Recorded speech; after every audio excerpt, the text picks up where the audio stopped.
Est-ce que tu t'es déjà senti au fond? Pas juste fatigué, pas juste démotivé, mais vraiment au fond, comme si tout ce que tu touchais échouait, comme si peu importe tes efforts rien ne changeait, comme si la vie avançait pour les autres mais restait bloquée pour toi. Tu te réveilles le matin sans énergie, tu prends ton téléphone sans raison, tu repousses ce que tu dois faire, et au fond de toi tu sais que tu vaux plus que ça, mais tu ne sais plus comment te relever. Peut-être que tu as perdu de l'argent, peut-être que tu as perdu confiance, peut-être que tu as perdu des personnes importantes, ou peut-être que tu t'es simplement perdu toi-même. Et le pire, ce n'est même pas la situation, c'est ce sentiment d'être coincé, d'être bloqué dans une version de toi que tu ne reconnais plus, de regarder ta vie et de te dire, ce n'est pas ce que je voulais. Mais écoute-moi bien. Être au fond n'est pas la fin de ton histoire. Être au fond, c'est un point de départ. Parce que quand tu touches le bas, il ne te reste qu'une seule direction possible, vers le haut. Et dans cette vidéo, je vais te montrer comment commencer à remonter, pas avec des phrases motivantes ou des illusions, mais avec une vraie méthode pour reprendre le contrôle et reconstruire ta vie étape par étape. La première chose que tu dois comprendre, c'est que tu ne peux pas remonter tant que tu fais semblant d'aller bien, tant que tu mets un masque devant les autres et même devant toi-même, tant que tu transformes tes échecs en excuses et tes faiblesses en justifications. Tant que tu dis ce n'est pas si grave, ça va s'arranger tout seul, ce n'est pas entièrement ma faute, tu restes bloqué exactement au même endroit. Le fond n'est pas une honte, ce n'est pas une faiblesse, ce n'est pas la preuve que tu es incapable ou condamné, c'est un point de départ brutal, mais réel. Et un point de départ, aussi douloureux soit-il, est toujours plus puissant qu'une illusion confortable. Pour que ce point de départ devienne une force, tu dois avoir le courage de regarder ta réalité en face, sans filtre, sans mensonge, sans fuite. Qu'est-ce qui ne va vraiment pas dans ta vie en ce moment? Est-ce ton manque de discipline quotidienne? Est-ce ton entourage qui t'influence négativement? Est-ce ta gestion de l'argent? Est-ce ton incapacité à tenir tes promesses envers toi-même? Est-ce ton mental qui abandonne trop vite? Pose-toi les vraies questions, celles que tu évites quand tu es seul dans le silence. Parce que tant que tout reste flou dans ta tête, ça te contrôle en arrière-plan. Le flou entretient la peur. Le flou entretient la confusion.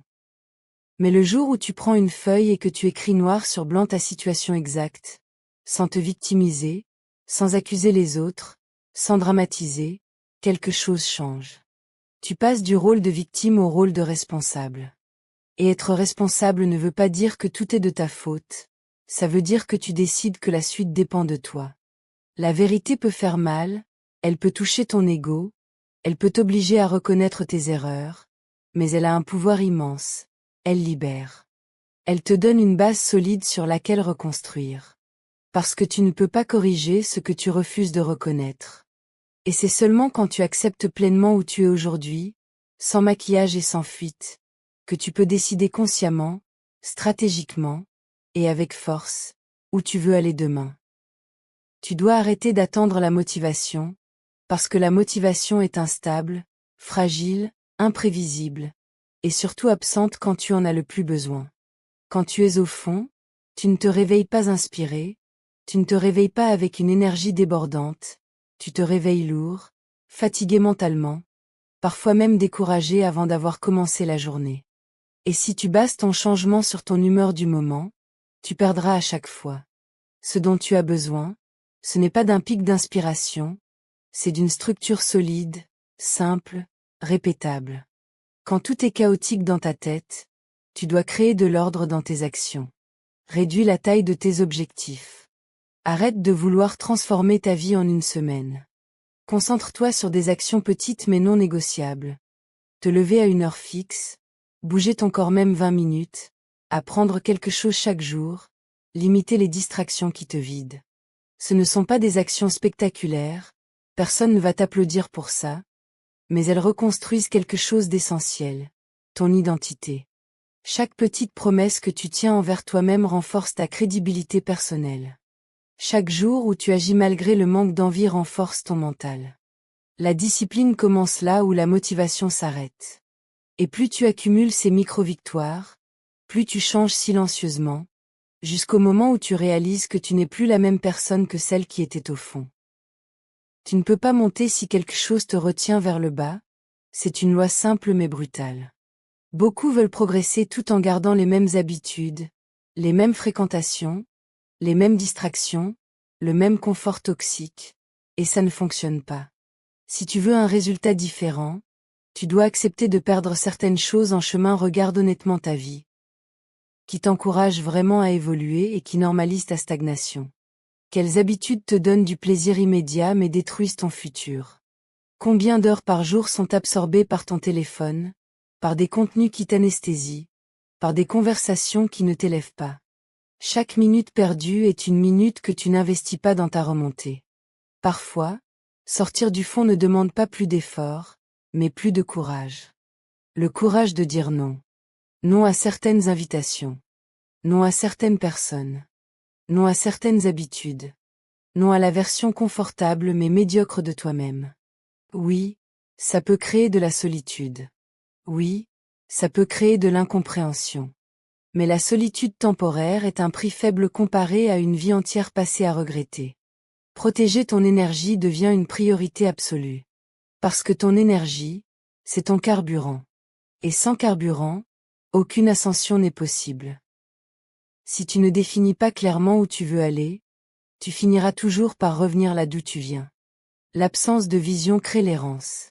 Et l'errance finit toujours par ramener vers le bas. Tu dois prendre le temps d'imaginer précisément la personne que tu veux devenir. Pas vaguement, pas je veux réussir, pas je veux être riche, mais concrètement. Où vis-tu? À quoi ressemblent tes journées? Comment tu te tiens? Comment tu parles? Quel est ton niveau de discipline, de revenus, de sérénité, qui fait partie de ton cercle? Plus ta vision est claire, plus ton cerveau commence à chercher des moyens de s'en rapprocher. La douleur peut te pousser à bouger, mais seule une vision claire peut te maintenir en mouvement quand l'excitation disparaît. Écris cette vision. Relis-la chaque matin. Laisse-la influencer tes décisions. Quand une tentation apparaît, demande-toi, est-ce que ça me rapproche ou ça m'éloigne de la personne que je veux devenir? Petit à petit, tu commenceras à agir en cohérence avec ton futur, et cette cohérence va transformer ton présent. La vision donne une direction, et une direction donne un sens aux efforts. Ce que tu vis aujourd'hui, aussi dur que ce soit, peut devenir ton plus grand avantage si tu l'utilises correctement.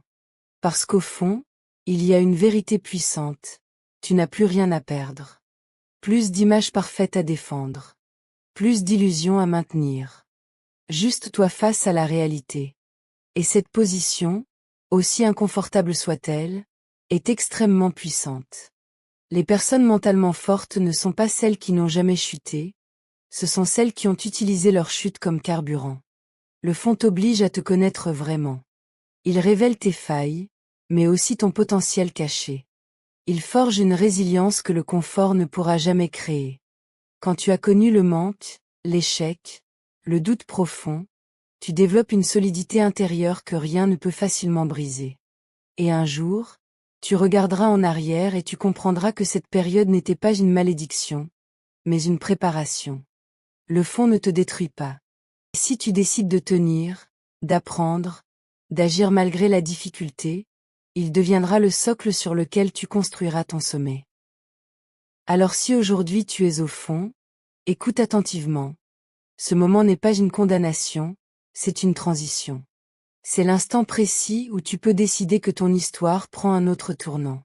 Personne ne viendra te sauver. Personne ne fera le travail à ta place. Et même si ça peut sembler dur à entendre, c'est une bonne nouvelle, parce que ça signifie que le pouvoir est entre tes mains. La vraie question n'est pas pourquoi moi. La vraie question est qu'est-ce que je fais maintenant? À partir du moment où tu prends la décision ferme, intérieure, silencieuse, de ne plus accepter ta situation actuelle, tout commence à changer. Pas instantanément, pas magiquement, mais progressivement, solidement, durablement. L'ascension commence toujours par une décision.